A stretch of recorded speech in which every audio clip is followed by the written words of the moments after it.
Olá pessoal, sejam muito bem-vindos mais uma vez ao nosso vídeo de depoimento, na verdade depoimento e papo do dono. Hoje eu estou aqui com esse pessoal incrível, a família do pessoal da Rodotrem, uma empresa aqui de Taubaté. A gente vai falar um pouquinho sobre a empresa, tem produtos peculiares aí no mercado, quase exclusivos, né? Tem muito legal o produto deles. Vamos falar também sobre o período que eles passaram aqui com a gente. Deu quanto tempo, mais ou menos? 8 meses. 8 meses, mais ou menos, de mentoria.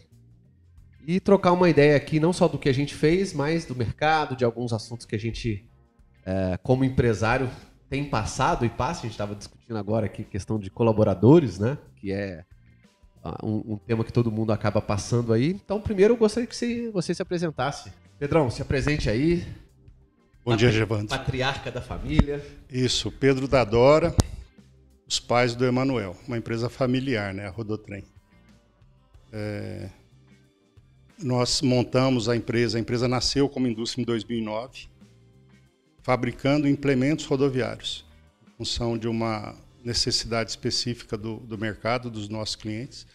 Eu já trabalhava com implementos rodoviários desde 1989, e a Rodotrem, então, é fruto de uma oportunidade, e ali nós iniciamos a fábrica em 2009, na cidade de Araçatuba, e que, como meu filho disse, foi transferida para Taubaté em janeiro de 2019. Estamos muito felizes aqui. E você, Dora? Oi, bom dia, meu nome é Dora, e assim, estou aqui com o Pedro também desde o início, né? Dando aquele apoio. Sou formada em administração e aí eu tentei, né, desde o início de 2009, estou com ele, para a gente estar dando seguimento, né, na empresa. Hoje aqui em Taubaté mais feliz, né, porque a gente está mais próximo da família e graças a Deus, né, aqui em Taubaté as coisas começaram a dar certo. A florir melhor. A gente não tinha tanta esperança, né? Porque o ramo de atividade é mais no sul, né? Onde tem plantações de cana-de-açúcar. Mas aqui, graças a Deus, e a internet, né? As coisas fluem com mais As coisas começaram a fluir facilidade. melhor, graças a Deus. Legal. E fala pra gente quais são os produtos que vocês estão fazendo lá. Manuel, fala aí quais são as linhas principais e só para o pessoal saber como são produtos peculiares, né? Que vocês produzem aí. Hoje nós fabricamos dois principais produtos nossos, que são as áreas de vivência, que são equipamentos de apoio para obra, para campo, né, para minerações. São praticamente refeitórios móveis com banheiros agregados para o pessoal fazer suas refeições, ter um local aí para fazer suas necessidades. E também as torres de iluminação solar, né, que estão substituindo aí as torres a diesel, através de energia limpa, né, usando o sol como energia para gerar luz para os trabalhos noturnos. Então, esses são os dois principais produtos que a gente fabrica hoje. Como a Dora falou, né, são produtos que vocês iniciaram vendendo para o suco alcoeiro, né, que vocês chamam, né, o mercado aí. Um mercado bem particular, né, realmente bem nichado. Como é que foi assim as primeiras vendas? Como é que vocês detectaram que esse realmente seria... Já era um mercado que você já estava, né? Já atuava ali vendendo alguns outros produtos, vamos dizer assim. Como é que você detectou que existia essa possível demanda? Isso, foi uma venda bastante inusitada. Nós morávamos em Araçatuba e tínhamos uma concessionária de implementos rodoviários, de produtos para transporte de cana-de-açúcar.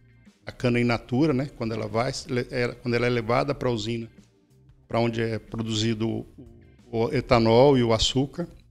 Então já atendíamos esses clientes que estão concentrados na região oeste e nordeste do estado de São Paulo, como referência ali ao redor de Ribeirão Preto e ao redor de Araçatuba, onde morávamos. Em 2009, um grande cliente nosso, um grupo indiano, nos chamou e colocou na mesa uma dificuldade. Eles tinham sido autuados pelo Ministério do Trabalho porque eles não ofereciam na frente de trabalho dos chamados boia fria, né? Que são, na realidade, rurícolas, trabalhadores de campo. Eles não ofereciam ali, nos ambientes externos, as áreas de vivência, que são, como meu filho disse, os refeitórios, locais para abrigo, locais para necessidades fisiológicas. Antes dessa norma regulamentadora, os rurícolas eram levados para o campo e deixados lá à sua própria sorte. Fizesse um calor muito grande, um vendaval, uma ventania, eles estavam ali à mercê do tempo, chuva, sem um banheiro para suas necessidades. E em 2004 foi editada uma norma regulamentadora que colocou como uma obrigação do empregador que fornecesse condições mínimas para que aquele pessoal pudesse ficar no campo. E ainda mais você imagina um canavial com uma extensão muito grande, não tem uma árvore, não tem nada, são plantações baixas, né? Então ali o sol escaldante mesmo o tempo todo. A pessoa chegava no campo lá com um galão de água, e aquele galão de água tanto servia para ele se refrescar, se hidratar, como servia como um banco para ele sentar na hora de comer ali a sua marmita. Isso tudo mudou com as áreas de vivência. Só que foi um segmento, um produto editado numa norma regulamentadora, onde não existia um parque fabril, não existia ninguém que fabricasse aquilo no Brasil. Por quê? Quando você fala em refeitório e em banheiros, você entende como uma estrutura fixa, uma estrutura de alvenaria construída. Mas as colheitas, quer seja de soja, de cana, de café, elas são dinâmicas. Eles estão colhendo ora num ponto, ora em outro. Depende da maturação, do amadurecimento do produto. E aí se tornou inviável a construção de estruturas fixas. Daí que começaram a buscar quem fornecesse estruturas móveis, né? Como a gente já estava no mercado há muito tempo, vendendo produtos de outras fábricas, nós fomos convidados por esse grupo indiano, desafiados literalmente, né? Isso é bom, né? A desenvolver um produto. E fizemos, e foi um lote inicial assim foram 20 equipamentos de grande porte, né? E deu tudo certo e fizemos, entregamos os equipamentos. Desse primeiro contrato, vamos dizer assim, foi o primeiro contrato que fez com que a Rodotrem, de uma empresa de representação comercial, se transformasse numa indústria, que hoje, graças a Deus, ao nosso trabalho, é uma referência nesse mercado. Sim, com certeza. Todo cliente que chega até nós, ele chega referenciado, todo novo cliente chega referenciado por um cliente já nosso de relacionamento. O que é excelente, né? Como é um produto meio escasso, né? A referência, a indicação que a gente chama é a principal fonte do próximo cliente, né? Você tem a garantia de que aquele cliente, né, já comprou, ficou satisfeito. Nessa época o Emanuel já estava, Emanuel? Você já veio no primeiro contrato ou você chegou depois e você trabalhava em algum outro lugar? Fala aí pra gente. Só pra gente... Hoje você cuida, junto com a pessoa que faz o projeto, né? Você cuida da produção e, como você é engenheiro, mecânico, né? Mesma formação que eu, você cuida lá da parte da produção. Mas você já chegou nesse primeiro contrato ou você veio depois? Para Araçatuba em 2011, eu me formei em 2010 e eu fui para lá em 2011, mas ainda estava na fabricação desse primeiro lote. Aumenta, aham. E parte deles. Legal. Agora vamos falar um pouquinho, né? Como é que apareceu? Eu nem lembro, né? Na verdade, não dá para lembrar tudo de todo mundo, mas eu cheguei até vocês por intermédio de alguém? Foi você que procurou? Sim. Na verdade, foi uma indicação de um amigo da academia, que é parceiro seu também, o Alisson. Ah, o Alisson, contador, tá? Acho que é Nil Conte, né? Nil Conte, isso. Eles agora estão fazendo mentoria, começaram a mentoria comigo aí. Vi esses dias no vídeo também. Uhum. Comentei com ele, né, sobre o desejo, né, de conseguir uma consultoria para ajeitar algumas coisas. E aí foi onde ele nos indicou você aí para estar nos ajudando. Legal, nós ficamos juntos 8 meses, né? Passamos por todo o que eu chamo de hoje ciclo da excelência, né? Fizemos uma parte do planejamento estratégico, montamos ali uma estrutura de gestão, fizemos a parte de rotina, vamos dizer, principalmente administrativa ali e tal. E vamos falar um pouquinho sobre a parte estratégica, né? Hoje, para mercados que têm um produto tão exclusivo assim, você tem que ter uma boa estratégia, né? Porque se você não, primeiro, não souber, por exemplo, aquela cabine que vocês têm lá, é quase que um carro, né? Você tem uma quantidade... quantos itens são, Emanuel, hoje? Dá para chutar aí? São muitos, né? É um carro, né? Tem muitos e muitos itens. Então, quando você tem um produto que tem muitos itens, né? Estoque, estratégia no sentido de saber quando vender para qual contrato. Você tem que se programar antes, tem que ter um volume de compra muito certinho, com antecedência, para não sobrar produto e muito produto de matéria-prima, como vocês projetam e fazem o produto todo lá. Não sobra muito material que talvez não vai servir para o outro, né? Tipo barra de ferro, alumínio, algumas outras coisas assim. Então tem que ter um alinhamento muito grande, né? Estratégia é alinhamento, né? Tanto do que o cliente quer, fazer uma boa prospecção, ter essa compra, né, muito bem feita e uma estratégia financeira que, não vou dizer garanta, mas que consiga projetar algo que vocês querem vender. E fazer esse casamento aí não é fácil, né? Eu lembro que a gente discutia muito no início, e sempre, obviamente, é um ponto complicado para a maioria das empresas, a parte financeira, né? Mas você lembra, Pedro, o que doía mais para você estrategicamente que a gente conseguiu dar pelo menos uma direcionada com os temas que a gente fez aí da estratégia financeira? Nós fizemos um mapa estratégico para desvendar um pouquinho melhor a persona, né? Falamos sobre fornecedores, o conjunto de prestadores de serviço, fizemos um mapa que contém todos os elementos ali empresariais para traduzi-los depois para uma estratégia financeira que a empresa se sentisse mais segura para vender naquele nicho lá, né? Não que vocês não soubessem dos nichos, né? Mas hoje vocês vendem, inclusive, por conta disso, para vários outros nichos, né? O que doía naquela época que ter hoje um planejamento estratégico que vocês consigam fazer essa revisão semestral, pelo menos, tem ajudado aí vocês? O que mais doía na Rodotrem, desde o seu início, era uma falta de um produto que fosse uma commodities, que você pudesse tocar a produção independente de vendas. Isso ainda é uma realidade na Rodotrem. A gente... Logicamente, você perguntou para o Emanuel quantos itens, né? Se a gente for contar até os rebites, são mais de 100 itens, são mais de 1.000 itens por equipamento. E a gente conseguiu, ao longo dos anos, padronizar a construção, porque a gente fala em área de vivência, mas são vários modelos. Isso acho que hoje passa de 15, né, Emanuel? Se a gente for pegar as versões... As principais são o quê? 6, 8, 10 e 12 lugares, né? Mas aí tem as versões em cima disso, né? Vamos começar a produzir agora, nesse próximo mês, uma de 18. Já é um caminhãozão aí, quase que fosse um container aí, né? Bem grande. Você precisa ir lá ver, bem bacana esse produto. Tem alguma coisa diferente nele assim? O conceito, né?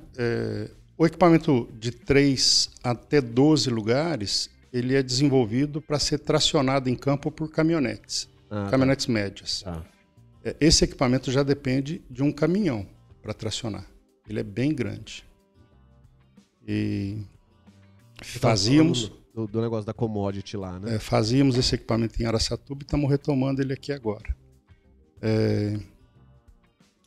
A questão que mais doía era essa falta de um fluxo de produção que garantisse, né?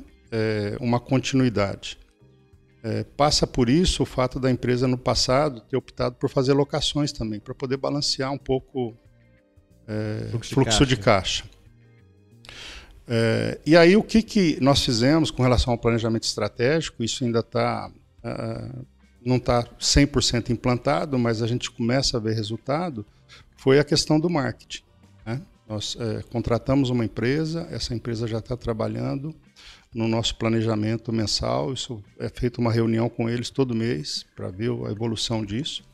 Vamos começar a entrar agora no AdWorks e no LinkedIn, e tem se mostrado as plataformas mais eficientes para o nosso negócio. Legal. E é complicado esse negócio, né? Porque todo mundo acha que qualquer empresa depende hoje desse aparelho de rede social. O produto de vocês precisa do Google e precisa do LinkedIn, né? Seu público tá lá. Se você não tiver nem o Instagram, não vai fazer falta nenhuma, né? Então existem empresas que, primeiro, a gente precisa dobrar do planejamento estratégico o funil de marketing, né? Que é diferente do funil de vendas, e encontrar os meios certos, né? Principalmente na internet, hoje tudo é internet, para que você consiga prospectar. E já que é B2B, né? Você vende para uma outra empresa, então um relacionamento, diferentemente de uma loja de roupa, uma padaria, que é aquele relacionamento até meio frio, né? A padaria é mais quente, né? Você chega lá, já sabe o que vai comprar, compra um pãozinho, às vezes você até vai para comprar um pãozinho e compra mais 3, 4 coisas que você viu ali, né? Comida é um negócio meio, como é que eu vou dizer, chamativo, né? Supermercado. Toda vez que eu vou no supermercado, vou com uma listinha e acabo saindo com mais itens do que o normal. Mas quando é B2B, é um relacionamento mais frio, né? Você tem alguém que está comprando lá, que às vezes você nem conhece, que quer preço, né? Vai te escaldar ali para reduzir o máximo possível.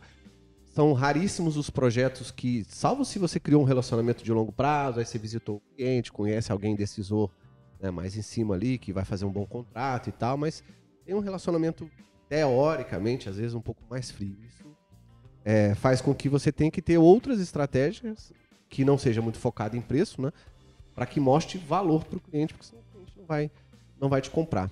E aí o marketing é muito importante, né? Se a gente acha que rede social vai garantir algo para uma empresa como a de vocês e foca nisso, a gente acaba perdendo a possibilidade de conseguir cliente. E tem um lance que a gente discutia muito, eu lembro, que é a questão do relacionamento, né? E aí já entra o que algumas pessoas chamam de comercial 2, mas eu chamo de pós-venda, né? Porque vocês deixam lá, vendem um equipamento como equipamento grande e esse equipamento vai durar muito tempo, né? Como diz, é quase um carro, né? E aí você tem que gerar um relacionamento com esse cliente, porque vai fazer manutenções, às vezes as manutenções, mesmo sendo ele que faça, vai precisar de uma peça de reposição, talvez ele sendo bem atendido, talvez não, né? Ele sendo bem atendido por vocês, com certeza vai comprar um novo equipamento, seja para uma obra nova, uma colheita nova, e com o passar dos anos ele vai querer trocar, renovar, vocês vão também fazer um upgrade no produto e uma série de coisas. Então, se a gente não desdobra não entende a necessidade do cliente e faz um planejamento estratégico legal, isso não acontece. E para você, Manuel, que é o cara da produção, o que estrategicamente doía, assim, né? Salvo, seu pai é o cara da venda e você é o cara que produz. O que ter um planejamento estratégico na mão facilitou agora para você, ou né, estão aí num período posterior à mentoria de implementação de muita coisa, né? Não dá para se implementar tudo durante a mentoria, né? Fica aí várias tarefas de casa, mas o que naquela época doía e que hoje você já consegue enxergar com mais facilidade para facilitar, inclusive, a sua gestão lá com o seu time? Na verdade, antes, questão de venda mesmo de produtos, né? A gente não tinha muita venda, então não sabia muito o que ia produzir, né? Hoje, graças a Deus, a gente tem o norte aí pra frente do que vai produzir. Isso faz uma diferença absurda, né? Porque desde a compra até a produção, né? Antes, né? Nem estrategicamente, né? Por conta de mercado mesmo. Então, a gente vendia, que aí a gente ia produzir. Hoje, com esse norte, a gente já consegue, né, puxar material antes, já consegue visualizar melhor o que a gente vai produzir, como vai produzir. Então, acho que isso ajudou bastante também. Legal. Depois nós fizemos lá uma parte de gestão, né? E toda empresa que é meio familiar, né? Esse lance da gestão é uma coisa meio... É uma incógnita para mim, né? Porque a gente que traz, né, a esposa, o filho e tal, lógico que a gente quer trabalhar como uma empresa profissional, mas é difícil às vezes durante esse processo desde fazer a empresa, né? Que também não é tão nova assim, mas não é uma empresa muito antiga, você já começar certo, né? E trazendo gente da família é mais difícil, né? Pô, como é que eu vou falar com a minha esposa aquele negócio, aí depois vai dar briga, aí como é que eu vou falar com meu filho aquele negócio, e depois vai dar briga? Fica, né? Toda empresa familiar tem um lado familiar, obviamente, para dividir. E quais são os desafios, na sua opinião, Pedrão, de se gerir aí uma empresa familiar onde, né, tem 3 pessoas, 4 com a sua filha, né? Às vezes ela né? Participa também lá de algumas coisas e tal, e fazer uma empresa crescer com todos esses desafios também que são familiares, né? Porque empresa familiar tem a tendência de misturar conta, fazer, né, trazer algumas coisas para a família e aí ter aquela dificuldade de separar finanças e tal. Quais são os elementos que mais doeram e que alguns deles que a gente conseguiu, dentro do possível, colocar o dedo ali, dar uma corrigida e ajudar o que vocês estão, né, para o futuro aí da empresa? Isso é verdade. A empresa, como eu disse, ela nasceu de uma oportunidade. Então, eu era um representante comercial, me considero até hoje um vendedor. A minha esposa sempre me ajudou muito, desde 1998, quando nós decidimos empreender e ter um negócio próprio. Mas tinha essa questão, né? Cada um tinha ali o que fazer, mas meio que não tinha responsabilidade sobre aquilo, porque, poxa, eu não sei fazer isso aí, vou fazer e tal. O que mudou muito foi, dentro do programa de gestão da mentoria, foi estabelecer os processos, definir os processos. Como você disse, tirar a responsabilidade da pessoa e sim do processo, né, da função. E isso tem dado um resultado muito bacana para a empresa já na reunião do plano de ação, que isso está 100% implementado. É uma reunião mensal que a gente faz, reunião semanal. Parece que é uma coisa tão boba, né? E no final das contas dá um resultado absurdo. E dá muito resultado. Ele deixa tudo que ocorre dentro da empresa transparente ali para todos e cada um sabe que daquele processo que ele cuida, ele tem que fluir. Isso ajuda muito. E agora, demoramos para conseguir resposta do fornecedor, mas chegou faz alguns dias na empresa o quadro de gestão da rotina. Legal.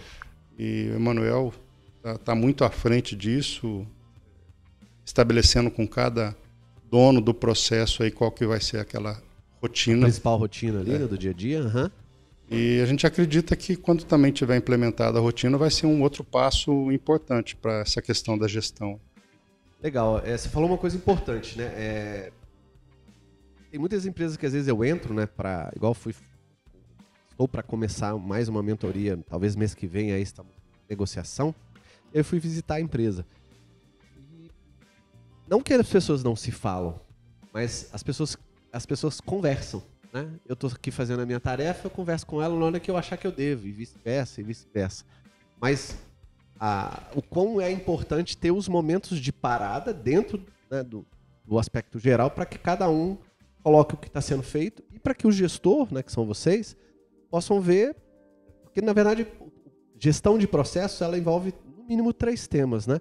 Saber como o processo está, ou seja, aquilo que deveria ser feito, se está sendo feito ou não, quais são os problemas que aquela pessoa possivelmente esteja tendo para eu poder ajudar, né? Porque já que eu sou o gestor, estou lá para resolver problema, e ter números para poder decidir, né? Porque se eu tenho processo, né? E eu falo isso muito nos meus vídeos no YouTube, gestão é diferente de liderança, né? A gente lidera pessoas e gere processos. Mas se eu não tenho número, se eu não tenho um quadro como esse, e às vezes tem gente que não gosta da gestão visual, ok, não tem problema nenhum, mas pelo menos se eu não tenho um número em algum lugar, num Excel, num sistema, e não faço esse fechamento semanal, mensal, cara, eu não sei para onde eu vou, né? E aí para cada processo, marketing, vendas, produção, pós-vendas, compras. No início, eu lembro que a gente discutia muito, eu lembro de vocês falando, Evandro, mas, cara, é muita coisa para gerir, é muito número, esse negócio gera muito indicador e tal. Mas o business de vocês, só em relação ao tamanho, né, vou comparar, logicamente, de maneira honesta aqui, né, é uma produção, como se fosse uma mini Volkswagen, uma mini Embraer aí da vida, né, uma produção menor, mas a forma de gerir é igual, né. Eu tenho lá todos os processos que uma grande empresa tem, só que como eu sou menor, eu tenho que gerir da mesma forma, né? Embora seja pequeno. E aí, de novo, saber quem vai fazer o quê, de que forma, para poder ajudar, resolver problema e ter número é uma coisa absurda. E se eu não tenho momentos, que são as reuniões com os checklists, com uma gestão visual como essa, um quadro de controle da rotina como esse aqui, para eu saber quem está fazendo o que, quando, se fez, que dificuldade tem. Como eu falo, né? Eu chego na empresa, que horas que vocês sentam para conversar? Não senta. Se você não senta, é igual um relacionamento, né? Se você não senta para conversar a hora nenhuma de nada, cara, a tendência é dar pau. Porque como é que eu vou gerir um relacionamento se eu não... Tá bom para você, não tá? Como é, para onde vai? Quais são os sonhos, né? Que problema tem? Você quer outra coisa? Às vezes eu quero outra, enfim. E na empresa é a mesma coisa, né? No caso da produção, Emanuel, o que mudou, assim, a sistematização do processo produtivo, né? Que para uma produção, para uma empresa que produz, né? É o principal processo da empresa, tudo é feito para a produção, né? E hoje o que você já vê que tanto você que gere lá, quanto o seu time já consegue, com a própria gestão, ter mais resultado, assim, você consegue ver mais problemas, você consegue, através dos indicadores, olhar mais o resultado e decidir em cima do número. O que mudou para você em termos de gestão, olhando o processo em si? Antes eu tomava conta praticamente sozinho da produção, né? Hoje também, com a elaboração dos processos, a gente teve indicação de alguns líderes que nos ajudam nesse processo também. Ainda, né, temos muito para trabalhar, mas a gente consegue com os líderes aí tá enxergando os principais gargalos, vamos dizer assim, né, principais problemas nossos. A conversa mais diariamente. Antes era direto com cada colaborador, hoje já tem um filtro maior, a gente consegue também atender outras áreas. É um desafio grande, né, a gente tá na frente da empresa e fazendo toda essa, vamos dizer assim, essa nova forma de gerir, né? Nova forma de gerir, né? Elaborando processos, elaborando as rotinas, implementando isso junto com as pessoas, né? Para que elas sigam o novo padrão da empresa. Então tem sido bastante motivante aí. Vocês estão com quantas pessoas lá, Pedrão? Cerca de 18 pessoas. 18? E lógico que assim, né, tendo a possibilidade, olhando esses horizontes e vendo o crescimento, né, a gente sempre pensa, cara, como é que eu vou crescer, né, num ambiente onde eu dependa de contratos maiores, porque não é um equipamento barato, e poder trazer novas ideias, fazer novos projetos. Como é que vocês trabalham essa questão da tecnologia em si? Porque você tem que descobrir uma certa demanda, né, para poder, tipo, esse produto que estão fazendo lá, para poder oferecer um produto, né? Porque um produto demora muito tempo para fazer. Você tem que desenvolver projeto, testar, ver se aquele equipamento vai funcionar ou não. Não é só igual um copo. Fiz, isso aqui já é meio, né, commodity lá, todo mundo usa, tem produto, só põe aqui um outro adesivo, muda a alcinha. Não, projeto complexo, né? Quais são, na sua cabeça, o que você acha que é de desafio, assim, que geralmente você tem que ter um horizonte maior para você poder trazer isso para frente? O que é o cliente, é saber dar aquela namorada com o cara para poder sentir o que ele precisa lá e sempre ficar em contato? O que vocês geralmente fazem nesse sentido aí, Pedro? É mídia. Tem que ser mídia. Nós hoje procuramos ser referência em alguns segmentos. A questão do produto, ela está meio que resolvida. Porque a gente padronizou a construção. Então, desde o menor equipamento nosso, que tem 3 metros de comprimento, até um produto novo que a gente está bem avançado com um cliente, não é esse que nós já vamos produzir. Para você ter uma ideia, o menor equipamento nosso ele tem 3 metros. Esse que será produzido agora, no próximo mês, ele tem 7,5 metros, é mais que o dobro de comprimento. E, para desespero do Emanuel, que é quem vai ter que produzir, nós estamos negociando com um grande player do setor de papel e celulose um equipamento de 14,80 metros. Nesse equipamento vão estar agregados a área de vivência, que é o salão de refeições, banheiros, um escritório de apoio, um escritório florestal e uma oficina. Caramba. Tudo num único equipamento. Então, essa empresa vai ter condições de levar para a frente de colheita, praticamente replicar no campo toda a estrutura que ela tem lá na planta, lá na indústria. 14 metros é o quê? É o tamanho de uma carreta? que chama de um container que vai numa carreta? Um container 12. é 12 metros e 20. Container de 40 pés, o grande. 2 metros a mais que isso. É um equipamento grande. E aí, respondendo a sua pergunta, quer dizer, o grande desafio de poder trazer isso para um fluxo de produção é segmentar, é ser referência em alguns segmentos. É o que a gente tem procurado fazer. A gente, vindo para Taubaté, a gente se distanciou um pouco do segmento de sucroalcooleiro, é o açúcar e etanol. A gente está com uma estratégia que está em curso esse mês, que foi voltar a anunciar num jornal de circulação muito forte dentro de todas as usinas. Nós temos hoje no Brasil mais de 500 usinas de açúcar e álcool. É um segmento fortíssimo, então a gente tem que estar dentro desse segmento. Está lá, com certeza. Não queremos agir dentro desse segmento da forma que ele se condicionou a comprar, que é quanto mais barato, melhor. E o segmento sofre muito com isso. São equipamentos que dão muita manutenção, são equipamentos que têm uma vida útil curta.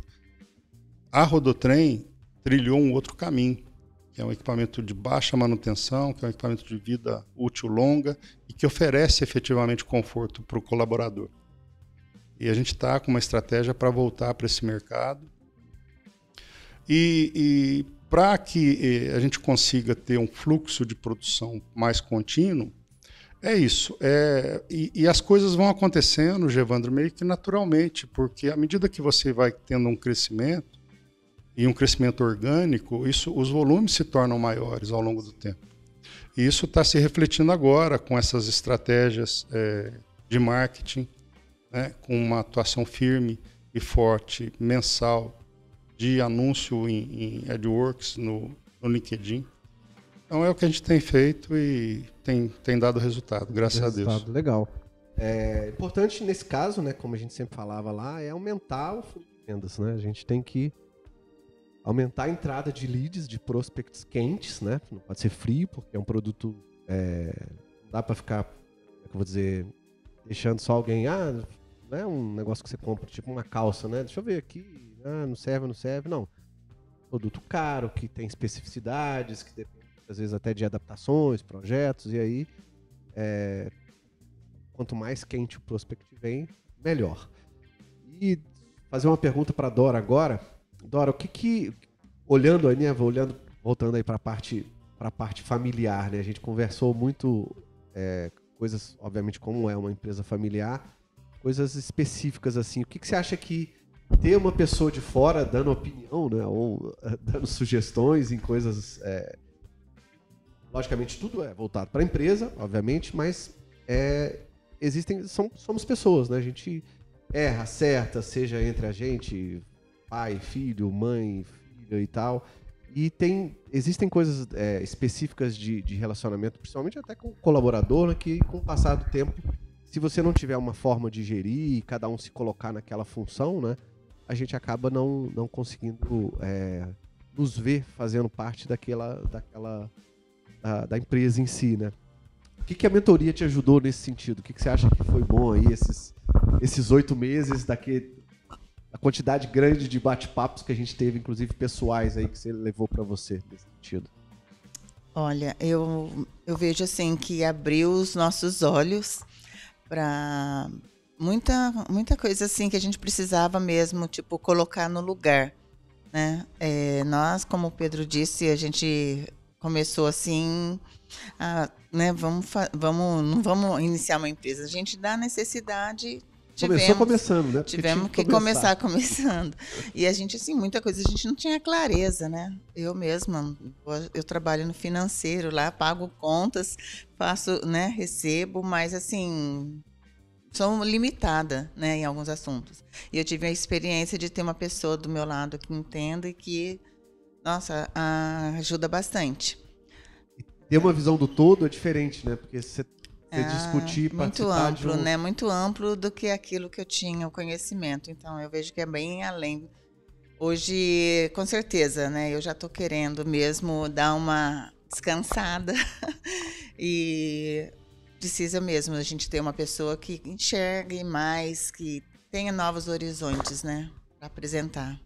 Legal. E no seu caso, Pedrão, o que você acha quais foram os principais elementos, assim, desse período de 8 meses que a gente passou que você acha que valeram realmente a pena?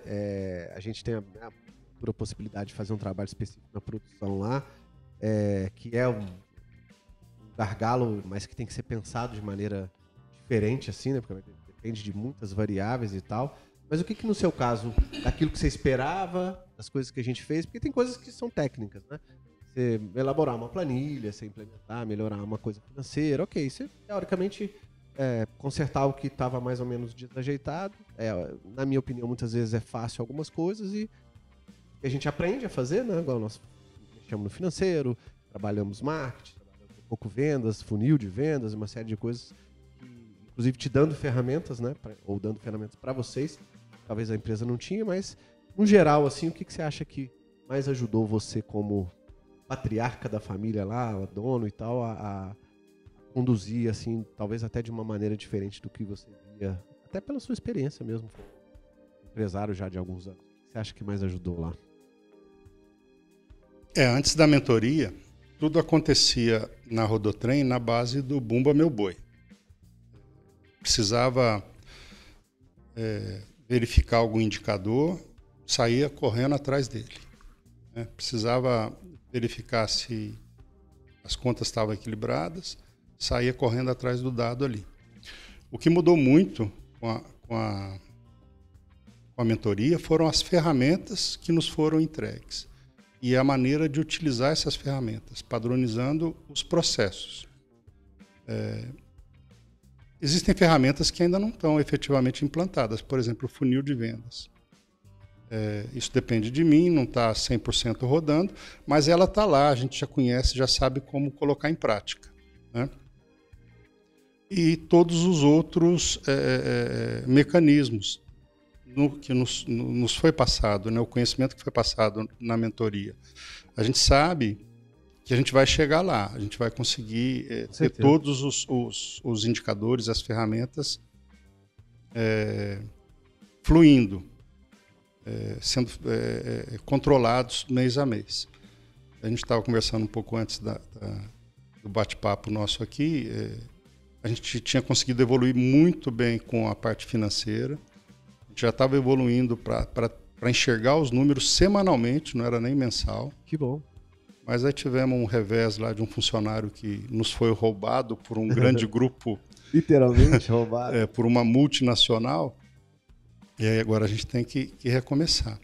Mas a grande diferença é que tudo acontecia na Rodotrem. Para você ter uma ideia, vamos contar aí, 4, 5 meses após a mentoria, já aconteceram mais reuniões na Rodotrem do que todo o seu período anterior de vida. A gente está falando aí em 4 meses, mais reuniões do que em 10 meses, em 10 anos de existência. Falando especificamente da reunião do plano de ação. Então, foi muito importante para nós, a mentoria, nesse sentido. E na entrega das ferramentas. O controle é fundamental para uma empresa. O controle dos processos, o controle financeiro, e isso a gente está alcançando. Para você, Emanuel, que é o cara que sobra tudo lá, né? Qualquer decisão que a gente faz na empresa é a produção, né, e a logística ali, que estão os irmãos gêmeos lá, e que, no final das contas, que vão ter que colocar a mão na massa para fazer. Embora a gente não tenha, né, nessa primeira fase da mentoria, focado literalmente na produção, mas o que você, como dono, né, e depois que a gente finalizou lá, e você é um cara analítico, né? Você gosta de fazer no detalhe, você coloca tudo bonitinho e tal. O que te ajudou bastante e vem te ajudando, né? Daquilo que você tinha antes da mentoria e depois do que a gente fez lá e que, logicamente, vocês vão continuar tocando aí para conseguir ter resultados cada vez melhores. O que mais melhorou para você? Com a vinda das ferramentas, né? Montando aí as rotinas de trabalho, então tirou aí algumas atividades, né, que eu fazia antes, a gente está passando para outras pessoas já, e aí sobrando mais tempo para estar trabalhando na produção efetivamente, né, elaborando melhorando os processos, melhorando os produtos, que é o que a gente busca, né, sempre a melhoria do produto.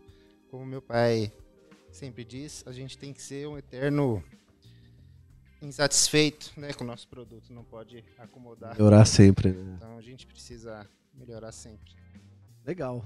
Gente, existem coisas assim, né, que quando eu faço esse papo de dono, né, e é para ser, logicamente, um bate-papo descontraído, com troca de experiência, só pra gente não ficar no mesmo assunto, né, como é que vocês têm visto o mercado hoje? Não só o de vocês, mas assim, mesmo a gente tava brincando antes até de começar aqui a gravação, né, a gente não sabe o que vai vir das eleições, a gente não sabe as mudanças que estão por vir Brasil, seja lá, né, pós-guerra, não sei o que, de pós-Covid e tal, mas o mercado de vocês tem sinalizado, pelo menos, uma positividade, as empresas estão procurando, estão querendo o produto de vocês, o que vocês têm sentido, assim, em termos de aquecimento, de produtividade, de positividade, quer dizer, né, no sentido de, cara, tô confiante, porque tem cliente meu que tá desconfiado, né, o cara tá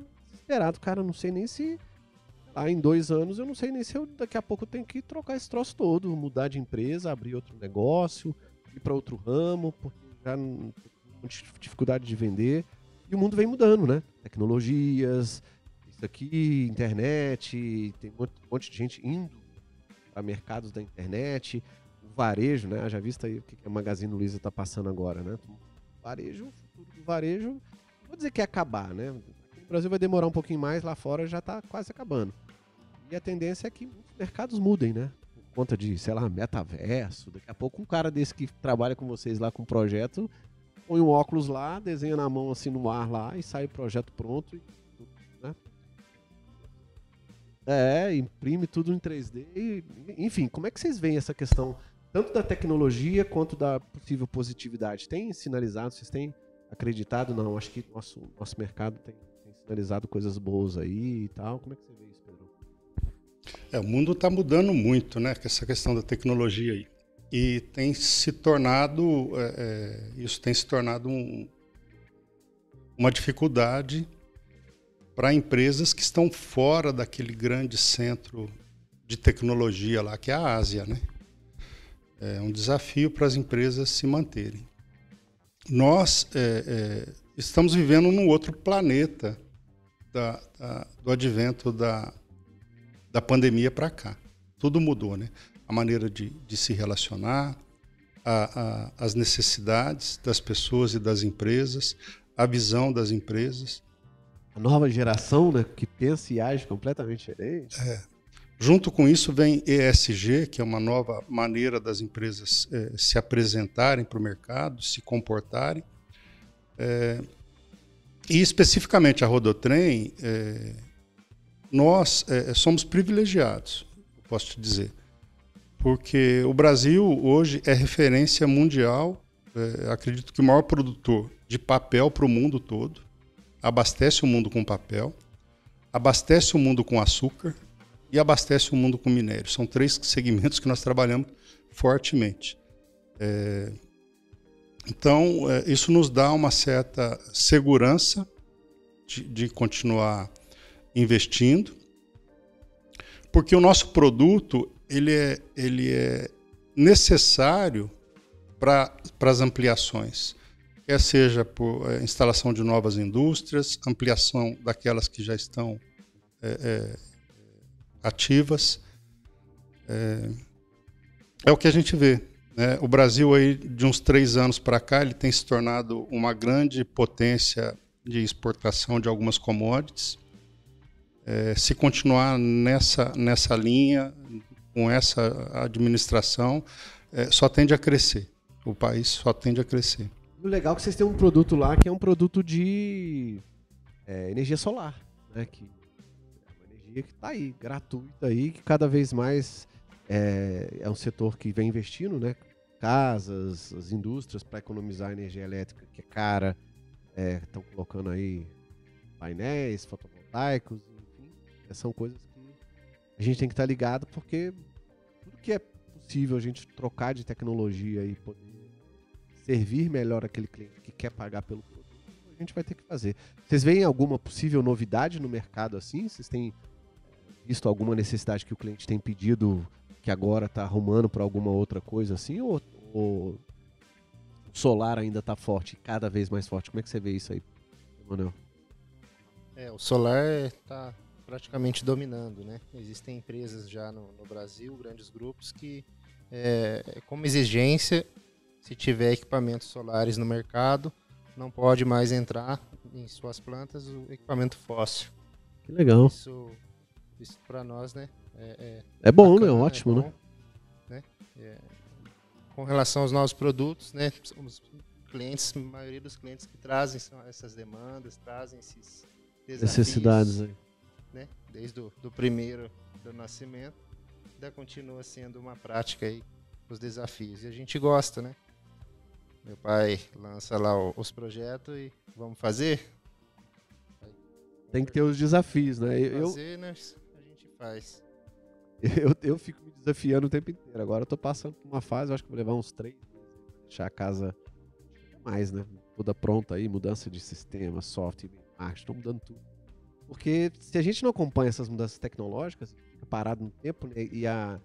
Mas eu agora sou sozinho, né? Que a tendência é a gente estagnar, né? Cara, você tem que estar o tempo inteiro buscando e fazendo curso, seja lá, mentoria, igual eu tô fazendo uma mentoria nos Estados Unidos, enfim, para poder aprender, né? Conhecimento é tudo, e também trazer coisas novas pra gente poder servir quem a gente está apoiando aí. Gente, obrigado pelo tempo de vocês. Quanto tempo a gente já tem aqui?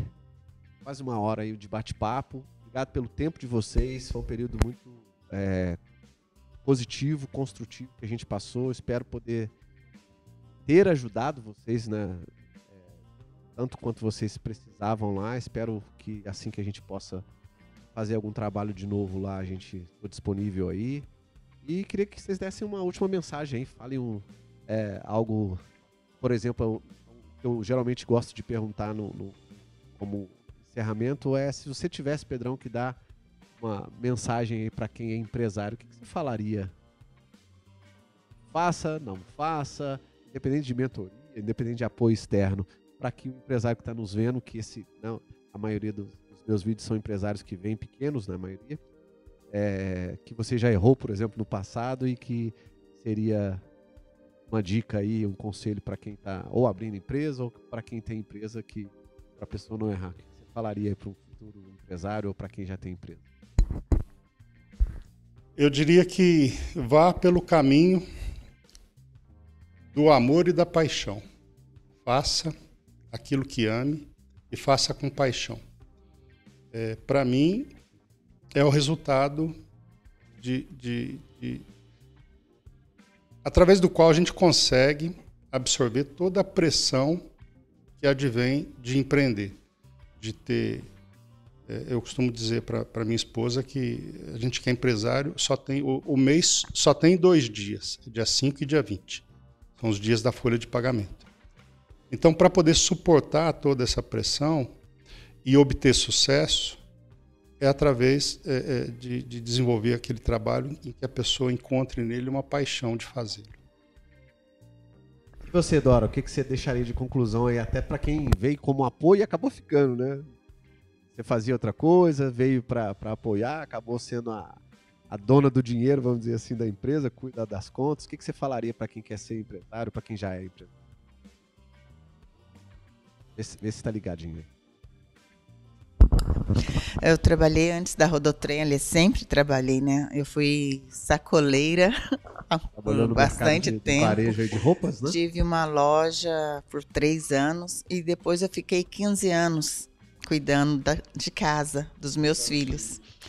Porque mudamos para Maringá, né? Pelo trabalho do Pedro. E longe da família, de conhecidos, né? Então eu escolhi dar suporte para a família. E depois de 15 anos, Deus nos deu essa graça, né, de ter a empresa e eu ia justamente trabalhar na área que eu havia estudado, né, que eu gosto bastante. Então, assim, mas assim, de uma forma, vamos dizer, irregular não por escolha, né, porque claro. A gente iniciou sim, com a cara e a coragem.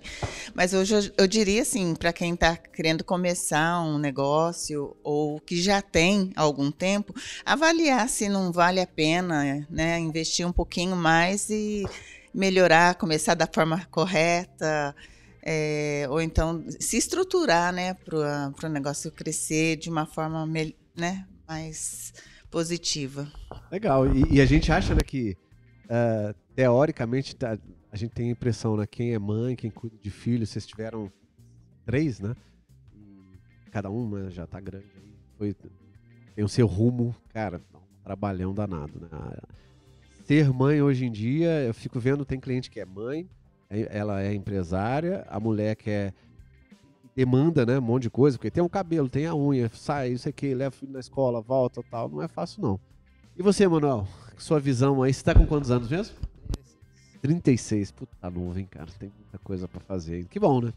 O que você falaria aí pros empresários em torno da sua idade aí, como dica, como conselho? Você que é o cara que vai já assumir a empresa aí, tocar com o barco aí e ficar responsável por tudo, a gente espera.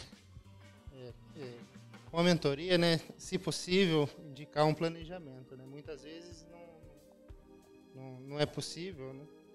Às vezes financeiramente ou por outros motivos, mas a gente viu que planejamento é tudo, né? Então, começar, igual a minha mãe falou, a gente começar da maneira correta, aí, entendendo, né, os processos, entendendo quais os clientes buscar. Eu acho que com a mentoria a gente ganhou muito nessa parte aí também. E aí a gente pode indicar começar correto, né? Não, a gente vê que dá resultado, né? É trabalhoso pra gente lá hoje organizar. Demora um pouquinho, até colocar a casa em ordem, né? Com bolaçando aí, trabalhar e colocar a casa em ordem, mas tem dado bastante resultado. Legal, e isso é uma coisa meio estranha, né? A gente começa uma empresa, né? E a empresa de vocês é razoavelmente grande, né? Tem a área, galpão, produto grande e tal, e não sei o quê, e tem compras, e né? Uma série de produtos robustos aí. Não é como o varejo, não é uma loja menor, como você já teve e tal. Então tem outras demandas. A gente acaba sempre, quando começa uma empresa, né?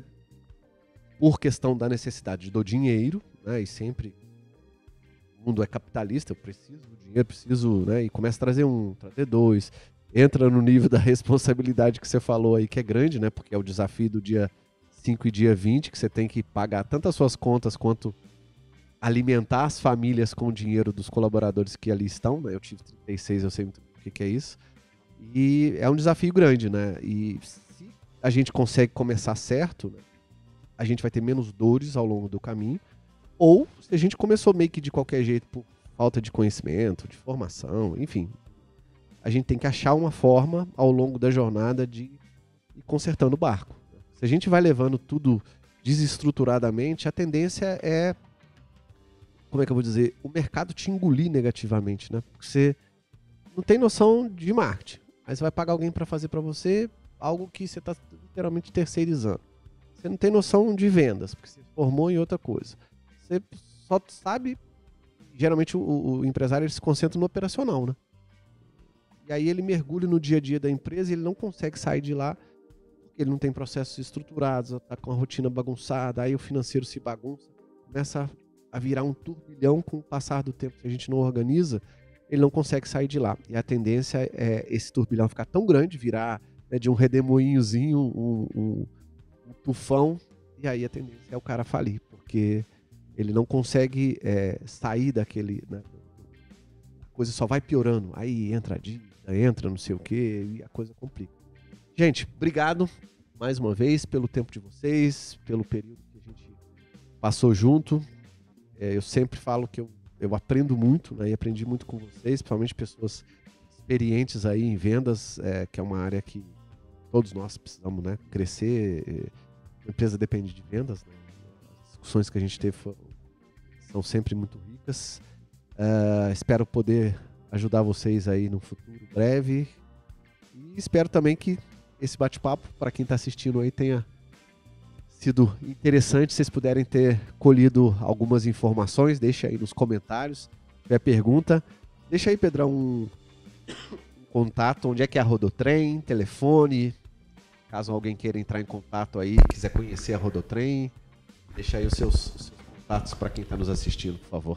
Sim, a Rodotrem está na cidade de Taubaté, no Distrito Industrial, Piracangaguá, o nome do distrito. E através do nosso site, que é o www.rodotrem, com M de Maria, no final, .com.br. Ali vão ter os nossos telefones, as redes sociais, e a gente está à disposição. Show de bola. Gente, obrigado. Ficamos por aqui. Esse foi o depoimento do pessoal da Rodotrem, um bate-papo aí descontraído. Espero que vocês tenham curtido, gostado também. E espero que com esse bate-papo, se quiser colocar algum comentário aí, quiser conhecer um pouquinho da Rodotrem, entra lá, www.rodotrem.com.br. Abraço, fiquem com Deus, saúde para todo mundo e até o próximo. Tchau, tchau.